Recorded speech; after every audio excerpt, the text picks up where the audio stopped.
नमस्कार, स्वागत है आपका हमारे YouTube चैनल पर। हम अक्सर बात करते हैं कुछ ज्वलंत मुद्दों की और आज एक ऐसे मुद्दे की बात कर रहे हैं। 2023 में विधानसभा के चुनाव राजस्थान में है और 2024 में लोकसभा के चुनाव भारत में होने वाले हैं। लोकसभा के चुनाव को देखते हुए विपक्ष भी अपनी तैयारियां मजबूत कर रहा है और कहीं ना कहीं भारतीय जनता पार्टी जो कि सत्तासीन केंद्र में है वो भी अपनी तैयारियां जोरों पे कर रही है। इन्हीं तैयारियों में कल एक गुसर पुसर से खबर मार्केट में आई कि महागठबंधन बनाया है बीजेपी के खिलाफ कि भारतीय जनता पार्टी को क्यों ना अकेला लड़ाया जाए। यहां आपको एक बात समझ लेनी चाहिए कि भारतीय जनता पार्टी कांग्रेस आपस में जहां भी टकराट होती है लोकसभा चुनाव में, वहां छोटे क्षेत्रीय दल भी जब चुनाव लड़ते हैं तो वोट कटने के कारण फायदा भारतीय जनता पार्टी को मिलता है और इस कारण से भारतीय जनता पार्टी वो सीट निकाल लेती है। ऐसा सोचना है समस्त विपक्षी दलों का और इसको प्रयोग करने के लिए नीतीश कुमार ने, जो बिहार के मुख्यमंत्री है, उन्होंने समस्त विपक्षी दल जो भी है, चाहे वो कांग्रेस हो, चाहे आम आदमी पार्टी हो, चाहे शिवसेना ठाकरे गुट हो, उन सबको एकत्रित करने के लिए, एक जगह करने के लिए, मेजबानी करने के लिए बिहार के पटना में कल हुई मीटिंग का एजेंडा यह था कि क्यों ना हम सीटों का इस तरह से बंटवारा कर लें कि हम आपस में दो उम्मीदवार नहीं खड़ा करें। बीजेपी यानी भारतीय जनता पार्टी के सामने हमारे सभी विपक्षी दलों का एक उम्मीदवार हो जिससे हमारे वोट आपस में बटेंगे नहीं। और इसलिए 15 से अधिक पार्टियां कल इकट्ठी हुई मीटिंग में। फैसला लिया गया उससे पहले एक पेच फंस गया और पेच किसने फंसाया? दिल्ली के मुख्यमंत्री अरविंद केजरीवाल ने। दिल्ली के मुख्यमंत्री अरविंद केजरीवाल ने कहा कि पूरे देश के लगभग सभी विपक्षी दलों ने कहा है कि राज्यसभा में जब अध्यादेश आएगा, अध्यादेश क्या है? केंद्र सरकार का एक ऐसा कानून दिल्ली में लाया गया कि प्रशासनिक अधिकारियों का फेरबदल, जांच, चार्जशीट, ये सब अधिकार केंद्र के गृह मंत्रालय को है। ये जो राज्य है इनको नहीं है। केंद्र शासित राज्यों की यहां पे बात हो रही है। और दिल्ली के मुख्यमंत्री काफी लंबे समय से प्रयास कर रहे थे कि समस्त विपक्षी दल एक हो जाए, तो जब ये अध्यादेश राज्यसभा में आएगा तो वहां बीजेपी का बहुमत नहीं है और ये कानून बनने ही नहीं दिया जाएगा, पास ही नहीं होगा। इससे पूरे देश में एक बहुत बड़ा मैसेज जाएगा और समस्त पार्टियां एक हो जाएगी और 2023 के सेमीफाइनल 4 राज्यों में चुनाव विधानसभा के और 2024 के फाइनल मैच में हम बीजेपी को कड़ी टक्कर दे सकते हैं। वैसे भी कर्नाटक चुनाव हारने के बाद बीजेपी हताश है और विपक्षी दलों का हौसला थोड़ा सा बड़ा है, बुलंद हुआ है। अरविंद केजरीवाल ने कल की इस महागठबंधन की बैठक में पेच फंसाया कि अगर हम सब एक हैं, साथ मिलकर लड़ते हैं, तो कांग्रेस को भी राज्यसभा में हमें समर्थन करना चाहिए। उनका कहना था कि 15 दल जो बैठे हैं उनके 12 दलों का राज्यसभा में कोई ना कोई सांसद है और 12 में से 11 विपक्षी पार्टियों ने आश्वस्त किया है कि राज्यसभा में हम ये बिल पास नहीं होने देंगे, आम आदमी पार्टी का सहयोग करेंगे। लेकिन एक कांग्रेस है जिसने अभी तक इस बारे में कुछ भी नहीं कहा है। कांग्रेस ने कहा था कल मीटिंग में कि ये तो सरासर ब्लैकमेलिंग हो सकती है। पहली बैठक में आप ऐसे कैसे कह सकते हो कि हम आपका राज्यसभा में समर्थन करें तो ही आप महागठबंधन बनाओगे। वैसे कांग्रेस और आम आदमी पार्टी के रिश्ते खट्टे मीठे चलते रहे हैं।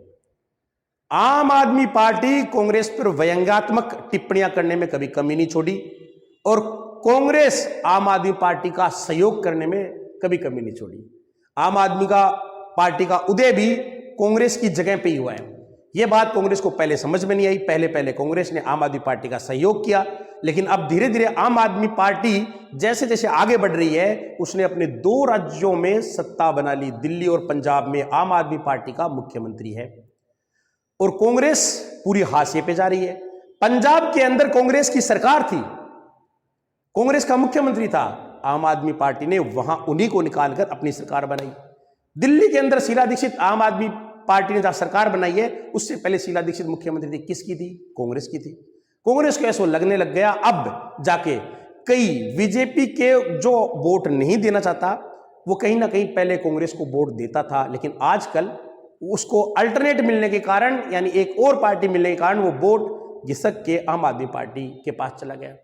आम आदमी पार्टी की कुछ बातें, जैसे दिल्ली विधानसभा में आम आदमी पार्टी ने एक रेजोल्यूशन पास किया कि राजीव गांधी से भारत रत्न वापस ले लेना चाहिए। आम आदमी पार्टी ने अभी हाल ही में गंगानगर, राजस्थान में आता है, वहां पे रैली की है, क्योंकि राजस्थान में विधानसभा के चुनाव है, और आम आदमी पार्टी ने जमकर अशोक गहलोत पर टिप्पणियां की थी, घोटालों की चर्चा की थी। यानी कि अब राजस्थान में आम आदमी पार्टी अपनी एंट्री लेना चाहती है। मध्य प्रदेश में भी चुनाव है राजस्थान के साथ। इन दोनों राज्यों में आम आदमी पार्टी टक्कर लेगी, लेकिन वोट किससे लेगी? वो कांग्रेस को नुकसान पहुंचाएगी। तो कांग्रेस को ऐसा अब समझ में आने लग गया कि हम आम आदमी पार्टी का सहयोग तो कर रहे हैं, लेकिन विपक्षी एकता के नाम पर जो हम सहयोग कर रहे हैं उससे हमें नुकसान हो रहा है, आम आदमी पार्टी को सहयोग मिल रहा है। इसलिए कांग्रेस ने अभी तक ऐसा कोई आश्वासन आम आदमी पार्टी को नहीं दिया कि हम आपका राज्यसभा में सहयोग करेंगे अध्यादेश बिल पास नहीं करने में। इस बड़ी टकराट में लालू प्रसाद यादव ने, नीतीश कुमार ने बीच बचाव किया। उमर अब्दुल्ला जो कि जम्मू कश्मीर से आते हैं, उन्होंने एक टिप्पणी की उस मीटिंग में। कहते हैं उस मीटिंग में जो उमर अब्दुल्ला ने कहा था, उन्होंने कहा कि जब धारा 370 बीजेपी हटा रही थी तो आम आदमी पार्टी के संयोजक अरविंद केजरीवाल महोदय, आपने तो सपोर्ट किया था, तो अब आप कैसे कह रहे हो कि उस समय आप बीजेपी के साथ थे, हम आपका साथ अब दे? ये कौन सी विपक्षी एकता की बात हुई? उमर अब्दुल्ला ने बाद में प्रेस कॉन्फ्रेंस के माध्यम में यह भी कहा था कि हम सब गठबंधन बना के चुनाव लड़ेंगे 2024 का लोकसभा का, और जम्मू कश्मीर से जो धारा 370 हटी थी, यानी कि उसका राज्य का दर्जा छीन लिया गया, हम वापस उसको राज्य का दर्जा देंगे। यहां एक समझने की बात है, क्या उमर अब्दुल्ला की इस बात से समस्त विपक्ष सहमत है?